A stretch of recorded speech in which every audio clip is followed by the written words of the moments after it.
राजा परीक्षित और कलयुग कथा। परीक्षित जी महाराज अर्जुन के पौत्र और वीर अभिमन्यु के पुत्र है। पांडवों के स्वर्ग जाने के पश्चात राजा परीक्षित ऋषिमुनियों के आदेशानुसार धर्मपूर्वक शासन करने लगे। उनके जन्म के समय ज्योतिषियों ने जिन गुणों का वर्णन किया था वे समस्त गुण उनमें विद्यमान थे। उनका विवाह राजा उत्तर की कन्या इरावती से हुआ। उससे उन्हें जन्मेजय आदि 4 पुत्र प्राप्त हुए। इस प्रकार वे समस्त ऐश्वर्य भोग रहे थे। आचार्य कृप को गुरु बनाकर उन्होंने जाह्नवी के तट पर 3 अश्वमेघ यज्ञ किए। उन यज्ञों में अनंत धन राशि ब्राह्मणों को दान में दी और दिग्विजय हेतु निकल गए। दिग्विजय करते हुए परीक्षित सरस्वती नदी के तट पर पहुंचे। वहां पर राजा ने एक बैल और गऊ को पुरुष भाषा में बात करते हुए सुना। वो बैल केवल एक पैर पर खड़ा था, जबकि गाय की दशा जीर्णशील थी और आंखों में आंसू थे। ये बैल साक्षात धर्म है और गऊ धरती माता है। बैल केवल एक पांव पर खड़ा है, जो सत्य है। बैल के 3 पांव नहीं है दया, तप और पवित्रता। बैल केवल एक पांव पर खड़ा है। कलयुग में ना दया होगी, ना तप होगा, ना पवित्रता होगी, केवल सत्य होगा। बैल गाय से पूछता है कि हे देवी पृथ्वी, तुम्हारा मुख मलिन क्यों हो रहा है? किस बात की तुम्हें चिंता है? कहीं तुम मेरी चिंता तो नहीं कर रही हो कि अब मेरा केवल एक पैर ही रह गया है, या फिर तुम्हें इस बात की चिंता है कि अब तुम पर शूद्र राज्य करेंगे? पृथ्वी बोली, हे धर्म, तुम सब कुछ जानकार भी मुझसे मेरे दोह का कारण पूछते हो। सत्य, पवित्रता, क्षमा, दया, संतोष, त्याग, शम, दम, तप, सरलता, क्षमता, शास्त्र विचार, उपरति, तितिक्षा, ज्ञान, वैराग्य, शौर्य, तेज, ऐश्वर्य, बल, स्मृति, कांति, कौशल, स्वतंत्रता, निर्भीकता, कोमलता, धैर्य, साहस, शील, विनय, सौभाग्य, उत्साह, गंभीरता, कीर्ति, आस्तिकता, स्थिरता, गौरव, अहंकारहीनता आदि गुणों से युक्त भगवान श्री कृष्ण के अपने धाम चले जाना के कारण मुझे पर घोर कलयुग गया है। मुझे तुम्हारे साथ ही साथ देव, पितृगण, ऋषि, साधु, सन्यासी आदि सभी के लिए महान शोक है। भगवान श्री कृष्ण के जिन चरणों की सेवा लक्ष्मी जी करती है, उनमें कमल, वज्र, अंकुश, ध्वजा आदि के चिन्ह विराजमान है, और वे ही चरण मुझ पर पड़ते थे जिससे मैं सौभाग्यवती थी। अब मेरा सौभाग्य समाप्त हो गया है। जब धर्म और पृथ्वी आपस में बात कर रहे थे, तभी एक काला काला व्यक्ति आया और गऊ को लात मारी, बैल को डंडे से मारा। महाराज परीक्षित अपने धनुष्वाण को चढ़ाकर मेघ के समान गंभीर वाणी में ललकारे, रे दुष्ट, पापी, नराधम, तू कौन है? इन निरीह गाय तथा बैल को क्यों सड़ा रहा है? तू महान अपराधी है। तेरे अपराध का उचित दंड तेरा वध ही है। मैं तुझे जीवित नहीं छोड़ूंगा। इतना कहकर राजा परीक्षित ने उस पापी को मारने के लिए अपनी तीक्ष्ण धार वाली तलवार निकाली। वो व्यक्ति डर गया और परीक्षित जी महाराज के चरणों में गिर गया और क्षमा मांगने लगा। वो बोला कि मैं कलयुग हूं। श्री कृष्ण के जाने के बाद अब द्वापर युग खत्म हो गया है और कलयुग का आगमन हो गया है। अब मेरा राज चलेगा। राजा परीक्षित बोले कि अधर्म, पाप, झूठ, चोरी, कपट, दरिद्रता आदि अनेक उपद्रवों का मूल कारण केवल तू ही है। आता तू मेरे राज्य से तुरंत निकल जा और लौट कर फिर कभी मत आना। इस पर कलयुग बोला कि मैं कहां जाऊं? जहां तक सूर्य और चंद्रमा का प्रकाश है मुझे आप धनुष बाण लिए दिखाई देते हो। अब मुझ पर दया करके मेरे लिए कोई तो स्थान बताइए ना। परीक्षित बोले कि आपके अंदर केवल और केवल अवगुण है। अगर एक भी गुण तेरे अंदर है तो बता, मैं फिर तुझे कोई स्थान अवश्य दूंगा।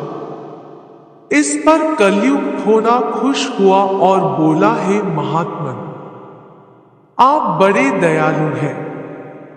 माना कि मेरे अंदर अवगुण ही अवगुण है, लेकिन एक सबसे बड़ा गुण है। कलयुग में केवल भगवान नाम, हरि नाम से ही मुक्ति संभव है।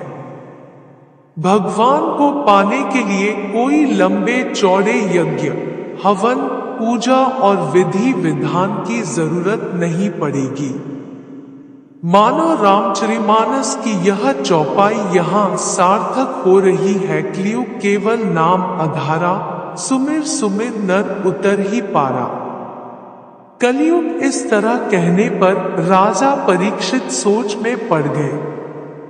फिर विचार करके उन्होंने कहा, हे कलयुग, द्यूत, जुआखाना, मद्यपान, मदिरालय, परस्त्रीगमन, वैश्यालय और हिंसा, कसाई खाना, इन 4 स्थानों में असत्य, मद, काम और क्रोध का निवास होता है।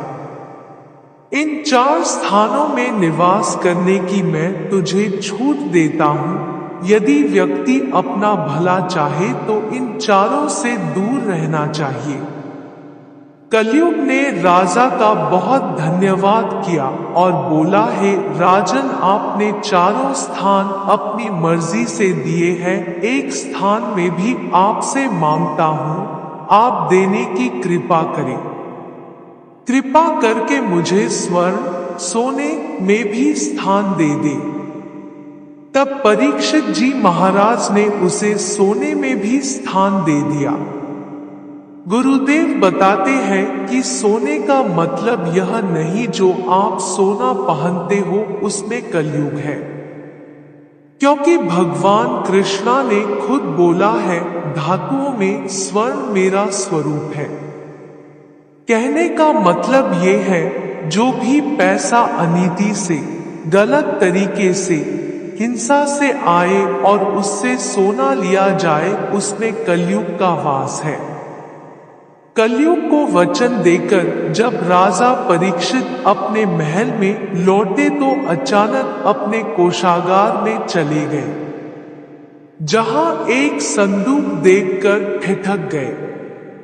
संदूक खोला तो उसमें चमचमाता हुआ सोने का मुकुट देखा। इतना सुंदर मुकुट देखकर राजा की आंखें चुंधिया गई और उस मुकुट को सिर पर धारण किया। मुकुट राजा परीक्षित ने अपने सिर पर धारण किया। वह मुकुट पांडव जरासंध को मार कर लाए थे और कोषागार में जमा कर दिया। किसी भी पांडव ने उसे धारण नहीं किया। कलयुग के प्रभाव से ही राजा परीक्षित ने मुकुट सिर पर धारण किया, क्योंकि सोने में कलयुग को स्थान दे दिया। इस कारण राजा परीक्षित की बुद्धि फिर गई और आज ये 45 वर्ष के हुए तो इनका मन शिकार करने के लिए कहता है। परीक्षित जी महाराज ने अपने धनुष बाण उठे और वन में शिकार करने के लिए चल दिए। आज तक इन्होंने कभी भी आखेट शिकार का नहीं सोचा, पर आज मन हुआ है। वन में शिकार करते करते बहुत आगे निकल गए। इनका सैनिक समुदाय काफी पीछे रह गया। काफी आगे जाने के बाद इन्हें प्यास लगी है। थोड़ी दूर पर इन्हें एक कुटिया दिखाई दी, जिसमें एक संत शमीक ऋषि जी आंखें बंद करके भगवान का ध्यान कर रहा था। इसने सोचा कि ये संत ढोंग कर रहा है, नाटक कर रहा है। इसने संत से पानी मांगा, लेकिन संत की समाधि सच्ची थी। जब संत ने इसे पानी नहीं दिया तो इसे गुस्सा आया। वहां एक मारा हुआ सर्प पड़ा हुआ था। वो सर्प उठाया और संत के गले में डाल दिया। इस तरह इन्होंने संत का अपमान किया और अपने महल में चले आए। शमीक ऋषि तो ध्यान में लीन थे। उन्हें ज्ञात ही नहीं हो पाया कि उनके साथ राजा ने क्या किया है। लेकिन उनके पुत्र रिंगी ऋषि को जब इस बात का पता चला तो उन्हें राजा परीक्षित पर बहुत क्रोध आया। रिंगी ऋषि ने सोचा कि यदि यह राजा जीवित रहेगा तो इसी प्रकार ब्राह्मणों का अपमान करता रहेगा। इस प्रकार विचार करके उस ऋषिकुमार ने कमंडल से अपनी अंजुली में जल लेकर तथा उसे मंत्रों से अभिमंत्रित करके राजा परीक्षित को यह श्राप दे दिया कि जा, तुझे आज से 7वें दिन तक्षक सर्प डसेगा। दारी नाग ऋषि कंठ में नृप ने कीन्हों पा, होनहार होकर हुतो रिंगी दीनहो शाप। जब शमीक ऋषि समाधि से उठे तो उनके पुत्र श्रृंगी ने सभी बातें अपने पिता को बताई। ऋषि बोले कि बेटा, तूने यह अच्छा नहीं किया। वो एक राजा है और राजा में रजो गुणा सकता है, पर तू एक संत का बेटा है। तेरे अंदर क्रोध क्यों आया जो तूने श्राप दे दिया? कलयुग के प्रभाव के कारण उस राजा को क्रोध आ गया और उसने सर्प डाल दिया। राजा ने जानबूझकर नहीं किया है। संत बोले, बेटा, अब तो श्राप वापस हो नहीं सकता। तुम राजा के पास जाओ और इस बात की खबर दो कि 7वें दिन तुम्हारी मृत्यु हो जाएगी। ऋषि शमीक को अपने पुत्र के इस अपराध के कारण अत्यंत पश्चाताप होने लगा। जब परीक्षित महाराज अपने महल में पहुंचे और वो सोने का मुकुट उतारा तो कलयुग का प्रभाव समाप्त हो गया। अब परीक्षित जी महाराज सोच रहे हैं, ये मैंने क्या कर दिया? एक संत ब्राह्मण के ऋषि के गले में सर्प डाल दिया। मैंने तो महापाप कर दिया। बहुत दुखी हो रहे हैं। उसी समय ऋषि शमीक का भेजा हुआ एक गौरमुख नाम के शिष्य ने आकर उन्हें बताया कि ऋषि कुमार ने आपको श्राप दिया है कि आज से 7वें दिन तक्षक सर्प आपको डस लेगा। राजा परीक्षित ने शिष्य को प्रसन्नता पूर्वक आसन दिया और बोले, ऋषि कुमार ने श्राप देकर मुझ पर बहुत बड़ा उपकार किया है। मेरी भी यही इच्छा है कि मुझ जैसे पापी को मेरे पाप के लिए दंड मिलना ही चाहिए। आप ऋषि कुमार को मेरा यह संदेश पहुंचा दीजिए कि मैं उनके इस कृपा के लिए उनका अत्यंत आभारी हूँ। उस शिष्य का यथोचित सम्मान करके और क्षमायाचना करके राजा परीक्षित ने विदा किया। अब परीक्षित जी महाराज ने तुरंत अपने पुत्रों जन्मेजय आदि को बुलाया और राजकाज का भार उनको सौंप दिया और खुद सब कुछ छोड़कर केवल एक लंगोटी में निकल गए हैं और संकल्प ले लिया कि अब ये जीवन भगवान की भक्ति में ही बीतेगा। अब तक मैंने भगवान को याद नहीं किया, लेकिन अब और इस संसार में नहीं रहना है। वैराग्य हो गया। परीक्षित जी महाराज गंगा नदी के तट पर पहुंचे हैं, जहां पर अत्रि, वशिष्ठ, च्यवन, अरिष्टनेमि, शारद्वान, पाराशर, अंगिरा, भृगु, परशुराम, विश्वामित्र, इंद्रमद, उतथ्य, मेधातिथि, देवल, मैत्रेय, पिप्पलाद, गौतम, भारद्वाज और कंडव, अगस्त्य, नारद, वेदव्यास आदि ऋषि, महर्षि और देवर्षि अपने अपने शिष्यों के साथ पहले से ही बैठे हैं। राजा परीक्षित ने उन सभी का यथोचित समयानुकूल सत्कार करके उन्हें आसन दिया, उनके चरणों की वंदना की और कहा, यह मेरा परम सौभाग्य है कि आप जैस देवता तुल्य ऋषियों के दर्शन प्राप्त हुए। मैंने सत्ता के मद में चूर होकर परम तेजस्वी ब्राह्मण के प्रति अपराध किया है, फिर भी आप लोगों ने मुझे दर्शन देने के लिए यहाँ तक आने का कष्ट किया। यह आप लोगों की महानता है। मेरी इच्छा है कि मैं अपने जीवन के शेष 7 दिनों का सदुपयोग ज्ञान प्राप्ति और भगवत भक्ति में करूं। अतः आप सब लोगों से मेरा निवेदन है कि आप लोग वह सुगम मार्ग बताइए जिस पर चलकर मैं भगवान को प्राप्त कर सकूं। परीक्षित जी महाराज पूछते हैं, जिसकी मृत्यु निकट है ऐसे जीव को क्या करना चाहिए? उसी समय वहां पर व्यास ऋषि के पुत्र, जन्म मृत्यु से रहित परम ज्ञानी श्री सुखदेव जी पधारे।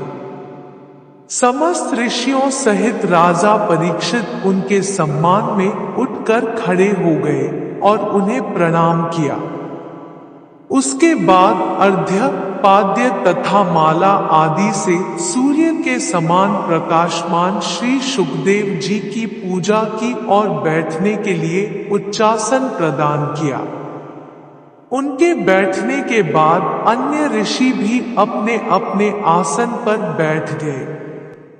सभी के आसन ग्रहण करने के पश्चात राजा परीक्षित ने मधुर वाणी में कहा, हे ब्रह्मरूप योगेश्वर, हे महाभाग, भगवान नारायण के सम्मुख आने से जिस प्रकार दैत्य भाग जाते हैं, उसी प्रकार आपके पधारने से महान पाप भी अविलंब भाग खड़े होते हैं।